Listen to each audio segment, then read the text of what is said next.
फर्जी मास्टर आया है जी के वाला सोनू सर की बात सुनो एक बार। हमारे भगवान श्री श्याम ने राक्षस बताने लग रहा है। भाई इन ग्रंथों में तो राक्षस बताए हुए हैं। अरे तुमने भीम के पोते को भगवान कैसे मान लिया ये साबित करो पहले। और राक्षस तो पवित्र ग्रंथों में बताया हुआ है, देख लो प्रमाण। ये है पवित्र स्कंद पुराण गीता प्रेस गोरखपुर का है 279 कोड है। इसमें आ जाओ पेज नंबर 230 के ऊपर। भीम ने अपने पोते के साथ जब युद्ध किया तो उसको क्या कहा बर्बरीक को? भीमसेन ने कहा क्रूर राक्षस अधम, राक्षसों में नीच बोला है अपने पोते को। और देख लो अगले पेज पे 231 पेज पे भगवान शंकर ने आकाश में स्थित हो बर्बरीक से कहा राक्षसों में श्रेष्ठ महाबली बर्बरीक। राक्षस बोला है भगवान, नहीं तो ये राक्षस था, प्रमाणित हो गया। अब इसकी दूसरी बकवास सुनो। जो श्री श्याम थे ना वो इस जन्म में भी देवता थे और पिछले जन्म में भी देवता थे। इनका ना पुनः जन्म हो रहा है। इस जन्म में तो इनका नाम बर्बरीक था, इनका पिछले जन्म में जब ये देवलोक में थे तो इनका नाम सूर्यवंश था। इनके पूरे जन्म की कहानी सुनाऊंगा, ध्यान से।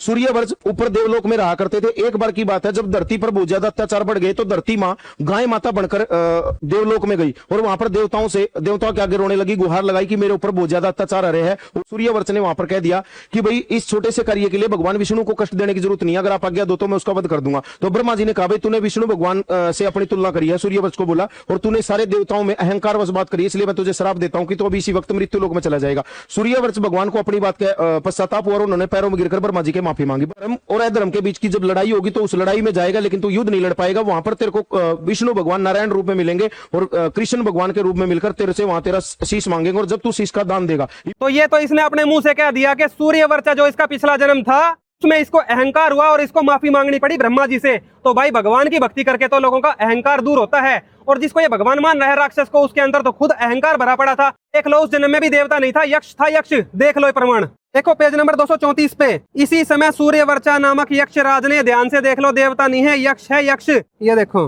अपनी भुजा ऊपर उठाकर कहा आप लोग मेरे रहते हुए मनुष्य लोक में क्यों जन्म लेते हैं, मैं सबको मार दूंगा। ब्रह्मा जी को आ गया गुस्सा। सूर्यवर्चा के ऐसा कहने पर ब्रह्मा जी कुपित होकर बोले गुस्सा आ गया, श्राप दे दिया। क्या दिया? अरे मूर्ख, पृथ्वी का भार उतारते समय जब युद्ध का आरंभ होगा उस समय श्री कृष्ण के हाथ से तेरे शरीर का नाश होगा, मतलब कृष्ण जी मार देंगे तेरे को, श्राप दे दिया। और देखो कैसे हो गया ये श्राप, ये देख लो पिछले पेज पे, पेज नंबर 234 पे ही दिया है। जब युद्ध का समय हुआ तो बर्बरीक ने फिर बड़ी बड़ी बातें बना दी थी। ये देखो बर्बरीक ने जो ही उपयुक्त बात कही त्यों ही श्री कृष्ण ने कुपित होकर, ध्यान से देख लो, शीश का दानी नहीं है ये, श्री कृष्ण ने कुपित होकर गुस्सा होकर अपने तीखे चक्र से बर्बरीक का मस्तक काट गिराया। और ये देख लो बर्बरीक का मस्तक कटा पड़ा है और उसका बाप जो कि भीम का पुत्र था घटोत्कच, वो छाती पकड़कर रो रहा है। ये देख लो सिर कटा पड़ा है। भीम के पोते को भगवान बनाने के लिए इतनी झूठ बकने की क्या जरूरत थी?